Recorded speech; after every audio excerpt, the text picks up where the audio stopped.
Welcome back dear students to institute of dental sciences. हमारा आज का लेक्चर है aetiology of malocclusion and Angle's classification of malocclusion. तो orthodontic हमने start की हुई है और इसमें जो हम आज मेन फोकस हमारा होगा वो होगा एंगल्स क्लासिफिकेशन के ऊपर, क्योंकि माल ओक्लूजन की एटियोलॉजी हमने पहले ही डिस्कस कर रखी थी। तो आज हम जो है इस एंगल्स क्लासिफिकेशन को डिस्कस करेंगे। अगर आप हमारे चैनल पर नए हैं तो जल्दी से चैनल को सब्सक्राइब करें, साथ ही बेल के आइकन को प्रेस करें ताकि हमारी आने वाली हर वीडियो आप तक जल्दी से पहुंच जाए। लेक्चर स्टार्ट करते हैं। तो माल ओक्लूजन को पढ़ने से पहले आपको ओक्लूजन के बारे में पता होना चाहिए कि ओक्लूजन क्या चीज़ है। तो याद रखिएगा, अगर आपके दांतों की तरतीब बिल्कुल ठीक है, आपके अपर और लोअर टीथ एक दूसरे के साथ फिट हो रहे हैं, उनकी बाइटिंग अच्छे तरीके से हो रही है और उनमें किसी किस्म की जो है कोई रुकावट नहीं हो रही, तो वो आपका ओक्लूजन की तरफ आता है। ठीक है, occlusion refers to the alignment of teeth. ठीक है, अलाइनमेंट ऑफ टीथ, दांतों की जो तरतीब होती है, and the way that the upper and lower teeth fit together, और उस वे के अंदर कि हमारे पास जो हमारे ऊपर के दांत हैं और नीचे के जो दांत हैं वो एक दूसरे के साथ सही तरीके से फिट हो पाएँ। तो ये किस चीज़ में आता है? ओक्लूजन की तरफ आता है। अब उसके बाद हमारे पास डेफिनेशन है माल ओक्लूजन की। ठीक है, तो याद रखिएगा, सिंपल वे के अंदर अगर ओक्लूजन के अंदर किसी किस्म की कोई बेतरतीबी आ जाती है तो वो आपकी माल ओक्लूजन की तरफ चली जाती है। ठीक है, तो माल ओक्लूजन का क्या मतलब है? It means that teeth are not aligned properly, आपके जो दांत हैं वो तरतीब में नहीं है। ठीक है, आपको पिक्चर में भी नीचे नजर आ रहा होगा, open bite, overbite, deep bite, overjet, और ये मुख्तलिफ इसकी जो है हमने इसको क्लासीफाई किया हुआ है। ठीक है, तो ओक्लूजन मैंने पीछे आपको बताया, माल ओक्लूजन जो है अमूमन ये एक ऑर्थोडोंटिस्ट के पास जो मेन वजह होती है वो माल ओक्लूजन की ही होती है। ठीक है, और अमूमन जो माल ओक्लूजन होती है वो मिल्ड होती है और कुछ केसेस में जो है हमें क्या करना पड़ता है, ऑर्थोडोंटिक ट्रीटमेंट की तरफ जाना पड़ता है। तो माल ओक्लूजन अगर आपके दांतों की अलाइनमेंट प्रॉपर नहीं है। ठीक है, उसके बाद हमारे पास कुछ फैक्टर्स हैं जो माल ओक्लूजन को इन्वॉल्व करते हैं और इन फैक्टर्स को हमने दो हिस्सों में डिवाइड किया हुआ है। एक हमारे पास जनरल या सिस्टेमिक फैक्टर्स हैं और दूसरा है लोकल फैक्टर्स। तो याद रखिएगा, इन फैक्टर्स को हम फर्दर डिटेल के साथ इसके पार्ट 2 में डिस्कस करेंगे। आज इस लेक्चर में जस्ट मैं इनके फैक्टर्स का ओवरव्यू दे रहा हूँ। ठीक है, तो जनरल फैक्टर्स में हमारे पास क्या आता है, या सिस्टेमिक फैक्टर्स में हेरिडिटी फैक्टर्स आते हैं। इसमें फैमिली रिलेटेड डिजीजेस भी हो सकती हैं। ठीक है, जो हेरिडिटी हो सकती हैं, फैमिली टू फैमिली चल रही हो आपकी फैमिली के अंदर। ठीक है, दांतों के प्रॉब्लम अक्सर हो सकते हैं। कंजेनिटल फैक्टर्स हैं, इसमें क्या होता है कि इम्प्रॉपर डेवलपमेंट ऑफ टीथ होती है आपके पास।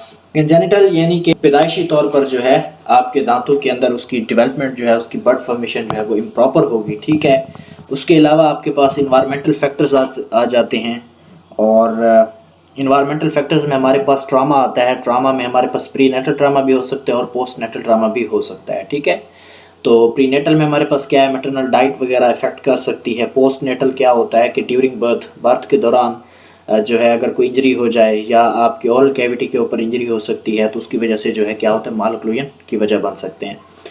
तो प्री नेटल फैक्टर्स में हमारे पास क्या आता है, इसमें जो है इम्प्रॉपर बड फॉर्मेशन आती है। ठीक है, जो प्री नेटल हमारे पास है इसमें इम्प्रॉपर बड फॉर्मेशन की वजह से भी माल ओक्लूजन हो सकती है। फिर उसके बाद हमारे पास एंडोक्राइन या हार्मोनल इम्बैलेंसेस होते हैं, इसमें ग्रोथ हार्मोन मेन है। ठीक है, और मेटाबॉलिक डिस्टर्बेंसेस आ जाती हैं। बाज़ औक़ात कुछ बच्चों के अंदर जो है डायबिटीज़ टाइप 1 मेलाइटिस होती है जिसकी वजह से माल ओक्लूजन हो सकती है। इन सब को जो है हमारे पास जितने भी जनरल फैक्टर्स हैं और लोकल फैक्टर्स हैं, इनको हम एक अलग नेक्स्ट पार्ट में फुल डिटेल के साथ अकॉर्डिंग टू बुक पढ़ेंगे। ठीक है, और 8 में हमारे पास क्या आता है, न्यूट्रिशनल डेफिशिएंसीज। अगर आपके पास vitamin C, calcium, phosphorus, magnesium जो इंपॉर्टेंट न्यूट्रिएंट्स हैं आपको आपकी ग्रोथ के लिए, अगर उनमें किसी किस्म की कोई डेफिशिएंसी आ जाती है तो वो माल ओक्लूजन की तरफ रेफर हो सकते हैं।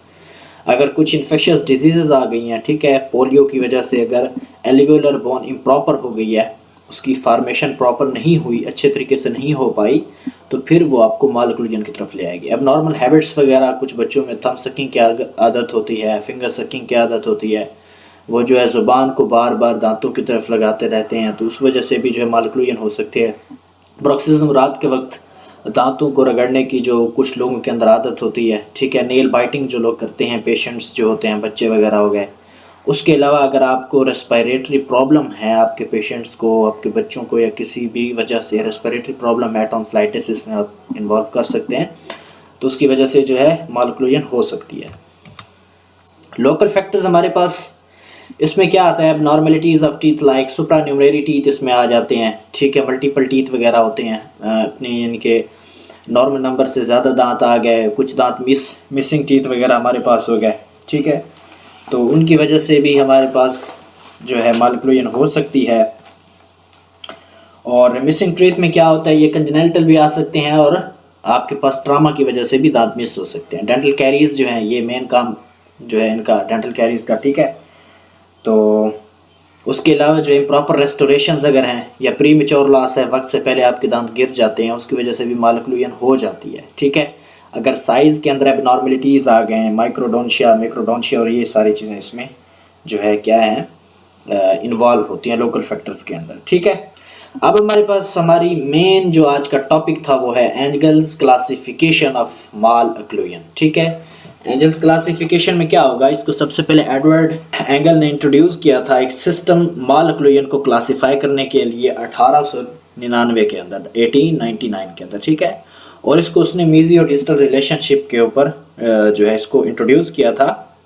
और इसमें उसने क्या किया था कि हमारे पास जो मैक्सिलरी फर्स्ट परमानेंट मोलर है उसको उसने जो है ओक्लूजन के लिए की बनाया था, एक की पॉइंट बनाया था। उसका मेन जो है उसने किस चीज़ की बुनियाद रखी कि किस बुनियाद पर वो ओक्लूजन को डिवाइड कर रहा था। उसने ओक्लूजन को जो है क्लासेस के अंदर डिवाइड किया, वो था first maxillary first permanent molar, ठीक है। और he considered these teeth as fixed anatomical points within jaw based on the relation of lower first molar to the upper first molar. He classified malocclusion into 3 main classes, ठीक है। और इनको Roman numerals 1, 2 and 3 के साथ nominate किया जाता है, designated किया जाता है, ठीक है। अब हमारे पास है क्लास 1। क्लास 1 की अगर हम बात करें तो इसमें मैं शॉर्टकट डेफिनेशन आपको बताता हूँ, द मीजियोबक्कल, ताकि आपको जो है आसानी से याद हो जाए। Mesiobuccal cusp of the maxillary first permanent molar occludes in the buccal groove of the mandibular first permanent molar, ठीक है। पिक्चर में आपको नजर आ रहा होगा। अमूमन जो हमारे पास क्लास 1 है ये नॉर्मल कंसीडर्ड है, क्राउडिंग भी हो सकती है, मिसलाइनमेंट भी हो सकती है, दांतों की रोटेशन, क्रॉस बाइट, ये इधर उधर की जो इरेगुलरिटीज हो सकती हैं, लेकिन इसमें आपका जो मोलर रिलेशन होगा वो नॉर्मल होगा, ठीक है। और इसमें क्या होगा कि आपका जो ऊपर वाला जबड़ा है उसका जो फर्स्ट परमानेंट मोलर होगा उसका जो मीजियोबक्कल कस्प होगा, ठीक है। मीजियोबक्कल जो कस्प होगा वो नीचे वाले के बक्कल ग्रूव के साथ क्या करेगा, अक्लूड करेगा, ठीक है।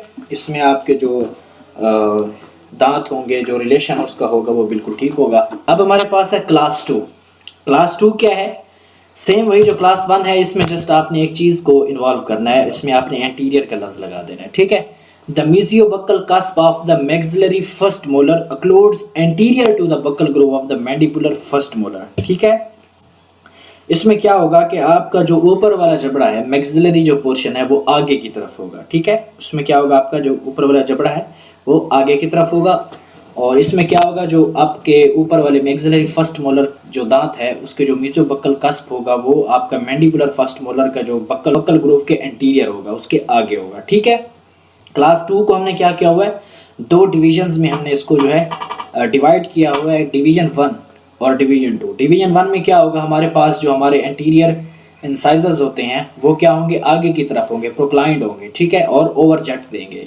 जबकि हमारे पास पिक्चर में आपको दिखा देता हूँ, ठीक है, जिस तरह ये डिवीजन 1 की पिक्चर आप देख रहे हैं, आपके जो इंसाइजर्स हैं सामने वाले ऊपर के दांत के, याद रखिएगा ऊपर का जो जबड़ा है उसके जो सामने वाले मैक्सिलरी एंटीरियर मैक्सिलरी टीथ हैं वो आगे की तरफ होंगे। और क्लास 2 में क्या होगा कि आपके जो ऊपर वाले जबड़े होंगे वो रिट्रोक्लाइंड होंगे, सामने वाले जो दांत होंगे सेंट्रल इंसाइजर्स वो रिट्रोक्लाइंड होंगे, ठीक है, पीछे की तरफ होंगे। और आपके जो लैटरल इंसाइजर्स होंगे वो प्रोक्लाइंड होंगे, आगे की तरफ निकले होंगे, ठीक है।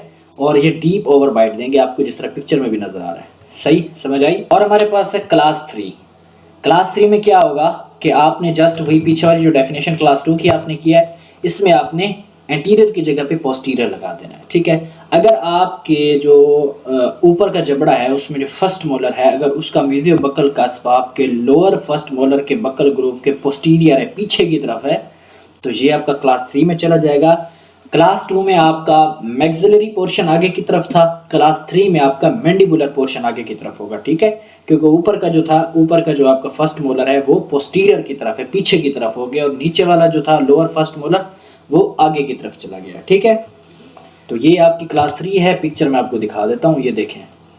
समझिए आपका जो फर्स्ट मोलर था अपर का, उसका जो मेसियोबक्कल कस्प है वो किसकी तरफ चला गया? Posterior to the buccal groove of the lower first molar. जहाँ पे आपको रेड निशान नजर आ रहा है नीचे वाले दांत का, वो इसका क्या दे रहा है? बक्कल ग्रूव दे रहा है। ठीक है, पिक्चर्स को आपने लाजमी देखना है। अब ये मैंने जो है बुक से इसका कंपैरिजन उठाया हुआ है एंगल्स क्लासिफिकेशन का, डिवीजन 1 एंड डिवीजन 2 क्लास 2 के अंदर जो है। ठीक है, इसमें क्या कहता है कि फीचर्स हैं, फीचर्स उसने दिए हैं कि ओवरजेट कैसी होगी, प्रोफाइल कैसी होगी, लिप्स किस तरह के होंगे, आर्च फॉर्म किस तरह की होगी, पैलेट कैसा होगा, मसल एक्टिविटी कैसी होगी, पाथ ऑफ क्लोयर कैसा होगा, लोअर फेशियल हाइट क्या होगी और मैलर प्रोसेस क्या होगा। ठीक है, तो ये डिवीजन 1 एंड डिवीजन 2 इसमें आप इसको देख सकते हैं। ठीक है, तो हमारा आज का लेक्चर यहीं तक ख़त्म। हमारे पास जो लोकल फैक्टर्स और उसके अलावा जो सिस्टमिक फैक्टर्स हैं उनको डिटेल से पढ़ने के लिए इंशाल्लाह हम पार्ट 2 के अंदर आएंगे। तब तक के लिए अल्लाह हाफिज़।